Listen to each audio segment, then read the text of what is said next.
Жамбыл облысында ерекше қажеттілігі бар азаматтарға арналған жаңа инклюзивті спорт орталығының құрылысы басталды.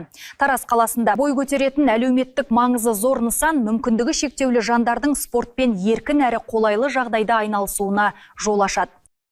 Жаңа спорт орталығының жалпы аумағы 3600 шаршы метрді құрайды. Мұнда бір мезетте 300 адамға дейін қызмет көрсету мүмкіндігі болады. Жоба аясында спорт залы, тренажер залы, емдік дене шынықтыру кабинеті, медициналық кабинет пен демалыс аймағы қарастырылған.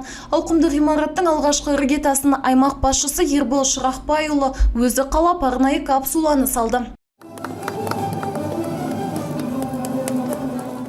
Бұл жай ғана спорт нысаны емес. Бұл әр азаматқа тең мүмкіндік беруге, мүгедектігі бар азаматтарға спортпен тұрақты айналысуға, жағдай жасауға және олардың қоғам өміріне белсенді араласуына бағытталған маңызды әлеуметтік жоба.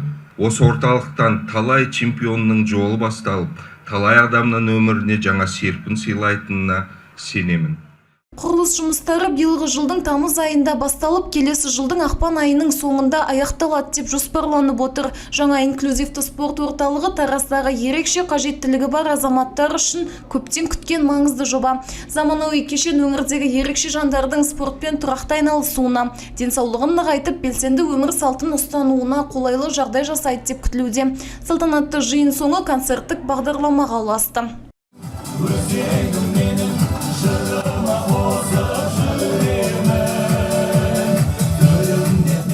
Махаббат Құсайын, Елдар Түстікбай, Қордай 24 Ньюс.